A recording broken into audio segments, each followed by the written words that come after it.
Hello everyone, সামনেই রাখি পূর্ণিমার দিনে আমরা কিন্তু এইরকম সহজ একটি নিরামিষ পোলাও রেসিপি বাড়ির সকলকে উপহার দিতে পারি।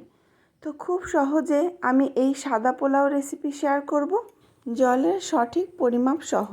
সাথে ছোট্ট ছোট্ট টিপস অবশ্যই থাকবে। তো চলুন রেসিপিটি শুরু করা যাক। প্রথমেই আমি এখানে 1 বাটি গোবিন্দভোগ চাল নিয়েছি। অবশ্যই চাল কিন্তু মেপে নিতে হবে। আপনি যে পরিমাণ চাল নেবেন সেটি কোনো একটি পাত্রে মেপে তারপর নেবেন। তো চাল আমি হালকা করে একটু ধুয়ে জল ঝরিয়ে নেব। খুব বেশি চটকে চটকে ধোবো না, তাহলে কিন্তু গোবিন্দভোগ চালের যে ভালো ফ্লেভার থাকে সেটি কমে যাবে।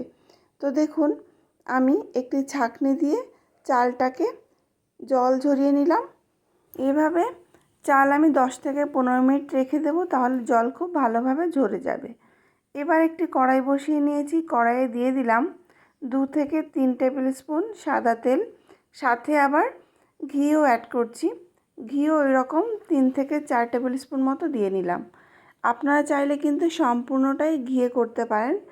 একটি শুকনো লঙ্কা আমি মাঝখান থেকে কেটে দিয়েছি, দিলাম একটি তেজপাতা আর গোটা গরম মশলা। তো গোটা গরম মশলার মধ্যে আছে এলাচ, দারচিনি আর লবঙ্গ। গ্যাসের ফ্লেম লোতে আছে। সম্পূর্ণ রান্নাটা কিন্তু গ্যাসের ফ্লেম লো রেখেই করতে হবে। প্রথমে আমি যখন তেল দিয়েছিলাম গ্যাসের ফ্লেম কিন্তু লোতেই ছিল। কড়াই খুব একটা গরম হয়নি, হালকা গরম হলেই কিন্তু আমি তেল দিয়েছি, খুব একটা গরমের এখানে দরকার নেই। তো দেখুন, গ্যাসের ফ্লেম লো রেখেই আমি সম্পূর্ণ কাজটি করলাম। কাজু কিশমিশ দিয়ে দিয়েছি, হালকা হাতে নেড়েও নিয়েছি। এবার আদা আর কাঁচা লঙ্কার পেস্ট দিয়ে দিলাম 3 চামচ। এটি আমি আগে থেকেই মিক্সিতে পেস্ট করে রেখেছিলাম। যেহেতু পোলাও খুব একটা ঝাল হয় না, যার জন্য আমি কিন্তু এখানে 4টি কাঁচা লঙ্কা ইউজ করেছি। আপনাদের স্বাদ মতো আপনারা দিয়ে নেবেন। হালকা হাতে মশলা একটু নেড়েচেড়ে নিয়ে জল ঝরিয়ে রাখা গোবিন্দভোগ চাল দিয়ে দিলাম। এবার ভালো করে সমস্ত উপকরণ আমি মিশিয়ে নিচ্ছি। গ্যাসের ফ্লেম লো রেখে আমি 3 থেকে 4 মিনিট এভাবে কন্টিনিউ নাড়তে থাকলাম। তো 3 থেকে 4 মিনিট পর আমি দেখাচ্ছি, দেখুন চালের কালার কিন্তু চেঞ্জ হয়ে গেছে আর বেশ ঝরঝরে হয়ে গেছে। এই সময় আমি 10 টাকা দামের একটি আমুল পাউডার দুধের প্যাকেট কেটে দিয়ে দিলাম। তো সমস্ত উপকরণ আমি আবারও ভালো করে মিশিয়ে নিচ্ছি। গ্যাসের ফ্লেম কিন্তু একই অবস্থাতে আছে। তো আবারও 3 থেকে 4 মিনিট এভাবে কন্টিনিউ নেড়েচেড়ে আমি ভালো করে চাল ফ্রাই করে নিলাম। দেখুন আরও ঝরঝরে হয়ে গেছে। যখন দেখবেন যে একটি চালের গায়ের সাথে আর একটি চাল লাগছে না, বেশ ঝরঝরে হয়ে গেছে, তখন বুঝতে হবে যে চাল খুব ভালোভাবে ভাজা হয়ে গেছে। এবার আমি সমস্ত চাল এক জায়গায় করে নেব, কোনো চাল যাতে কড়াইয়ের উপর দিকে লেগে না থাকে।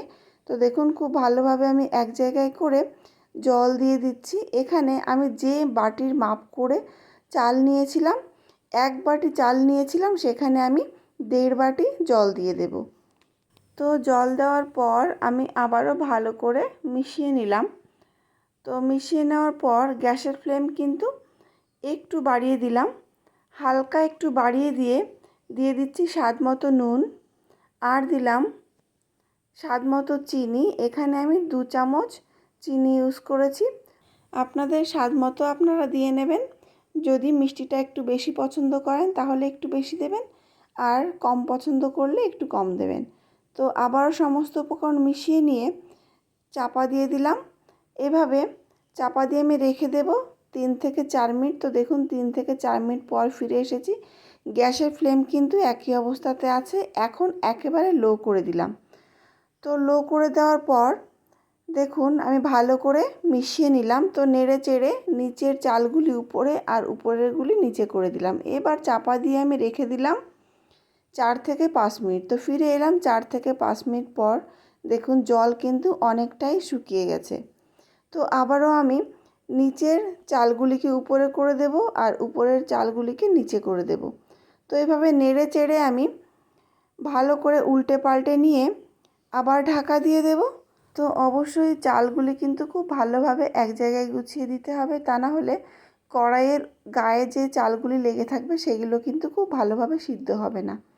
তো 3 থেকে 4 মিনিট পর আমি ঢাকা খুলে দেখছি, দেখুন ভালোভাবে সিদ্ধ হয়েছে কিনা। আমি আবারও নেড়ে চেড়ে উল্টে পাল্টে নিচ্ছি।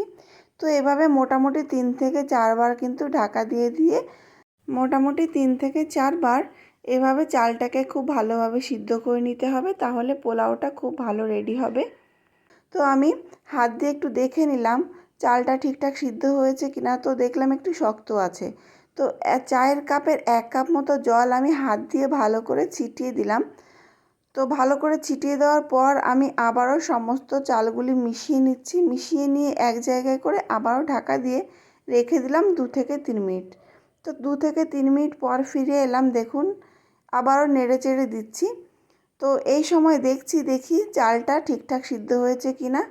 তো দেখলাম যে না, খুব ভালোভাবে সিদ্ধ হয়ে গেছে এবং দেখুন কতটা ঝরঝরে রয়েছে পোলাও, একটার গায়ের সাথে কিন্তু একটা লেগে নেই। আর যখন একটু ঠান্ডা হয়ে আসবে তখন কিন্তু আরও ঝরঝরে হয়ে যাবে। তো পোলাও কিন্তু সম্পূর্ণ রেডি। আপনারা চাইলে এই সময় কিন্তু আর 1 চামচ ঘি উপর থেকে ছড়িয়ে দিতে পারেন, তাহলে ফ্লেভারটা খুব ভালো আসবে। আমি বেশি রিস্ক করতে চাইছি না, যার জন্য আমি আর সেটা করলাম না। তো এবার দেখুন আমি সার্ভ করে দিয়েছি। একটি বাটির মধ্যে পোলাওটা সেট করে উপর করে এভাবে আমি সুন্দর করে সার্ভ করেছি। সাথে রয়েছে নিরামিষ কাশ্মীরি আলুর দম। তো এই পোলাও রেসিপি আমরা রাখি পূর্ণিমার দিনে অবশ্যই করতে পারি। এই কাশ্মীরি আলুর দমের রেসিপি আমার চ্যানেলে দেওয়া আছে, আপনারা চাইলে সেখান থেকে দেখে আসতে পারেন।